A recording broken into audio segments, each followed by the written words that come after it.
this other thing. Let's talk about this. As you know, one of the things I do in my practice that other doctors don't do is I take into account neurotransmitters. And neurotransmitters are discussed in medical school first in neurology when you learn about neurotransmitters in physiology, neurophys. But also you revisit it in pharmacology and psychiatry a little bit, and you talk about neurotransmitters. But the way that I use neurotransmitters is I use a urine test to look at the patient's levels of different neurotransmitters.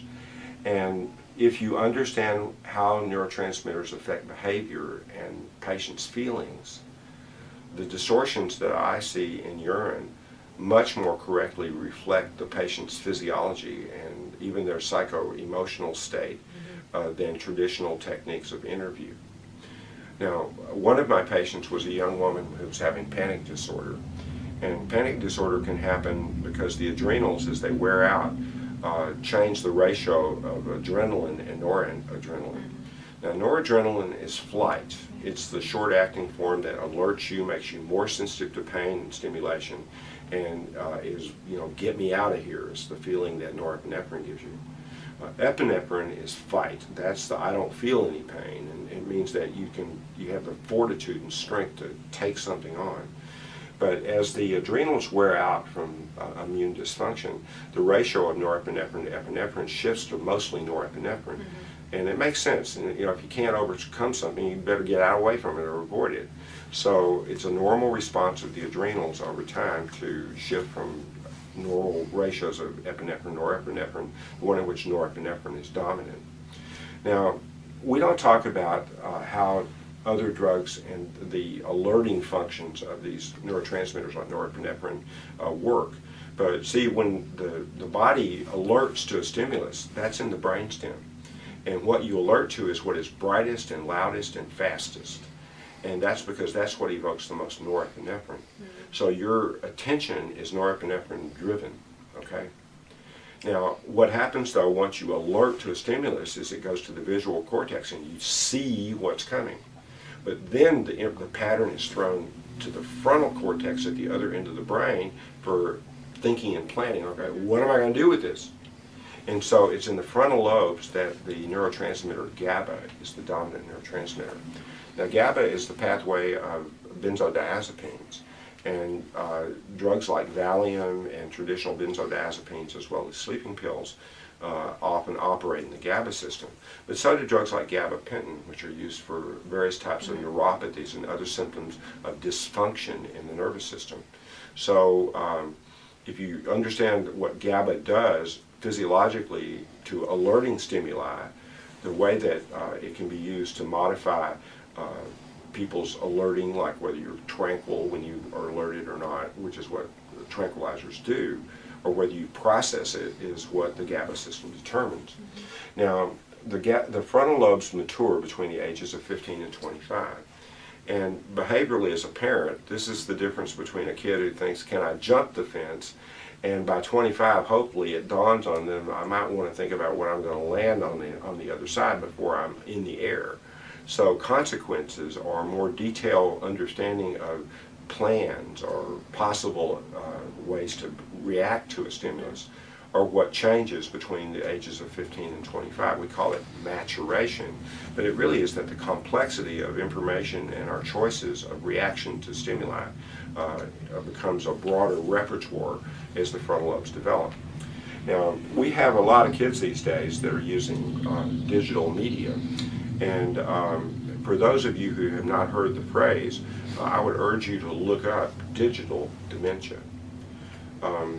As a correlating concept, I was discussing these ideas with one of my friends who's a neuroradiologist, and she told me that in the last 15 years in the United States there is an epidemic of frontal lobe atrophy, and they don't know why.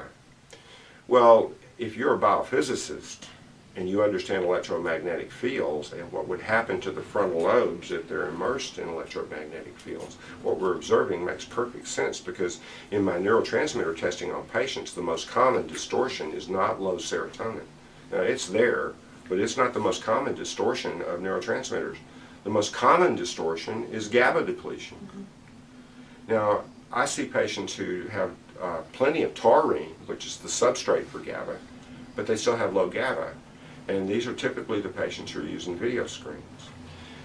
One of my patients, a young man, took a video editing course in summer school, and we were doing neurotransmitter work with him for learning problems prior to this course. And we had tested his levels in May, and he was nearly perfectly normal on all of his neurotransmitter levels. But he took a 6-week course in video editing where he was on a computer for 12 and 14 hours a day, and when we retested his neurotransmitters, his GABA was extremely low. And of course his symptoms were there too. He was wigged out, he felt like he was overwhelmed with school, he didn't have good ability to stay on task, his memory was faltering, and so on. Now, I'm a teacher, and one of the responsibilities of teachers is to warn your students of things. And right now in the professional schools around this country, we have a problem, and that is that these effects on the GABA system and video screens are starting to come home. At the University of Tulane in New Orleans, this year's law school students had the highest suicide rate that they've ever had, and they have discovered that up to 30% of their class feels overwhelmed with the information, that they're faltering in their memories and so forth. All across the country there's an epidemic of dementia and people complaining of short-term memory. And I say that this is the combination of the digital effects, digital dementia effects, the electromagnetic field effects on the frontal lobes, coupled with the immune activation problems from the gut and brain fog. But GABA depletion is the most common neurotransmitter distortion that I see. Once you understand how the adrenal exhaustion and the GABA system interplay, things like the serotonin distortions that are another way that the stress adds up, or histamine and dopamine levels, and pain processing and so on, all come into a different perspective once you understand the real stress mechanism of what causes people to act differently and make them act what we call depressed. Remember, 80% of people who you would label as depressed have a medical reason for their complaints and fatigue and so forth. And neurotransmitter work gives you a scientific way to understand the patient's behavior, and most importantly, it gives you ways to reverse the distortion of neurotransmitters rather than using pharmacology to overwhelm it or make it behave in a certain way. The thing that disturbs me most about pharmaceuticals in the context of neurotransmitters is I see levels that are not physiological. I see serotonin levels 10 times the upper limits of normal. And while that's not discussed, it can't be good. I liken giving SSRIs to most depressed people like giving gasoline money to teenagers without asking where they're going.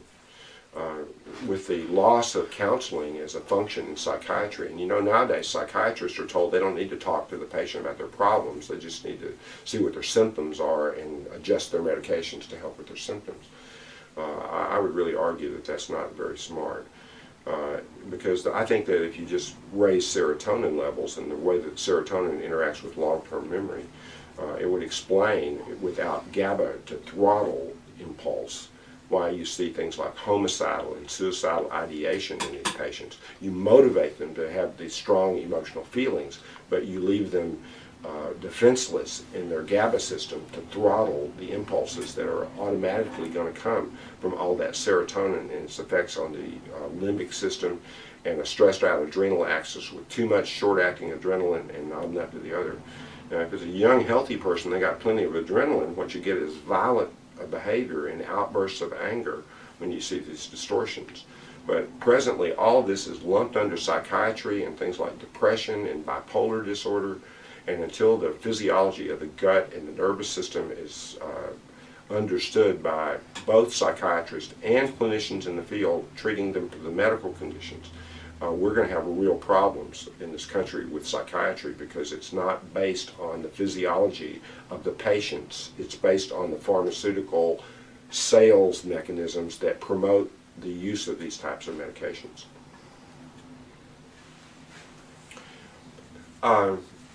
I'm going to rant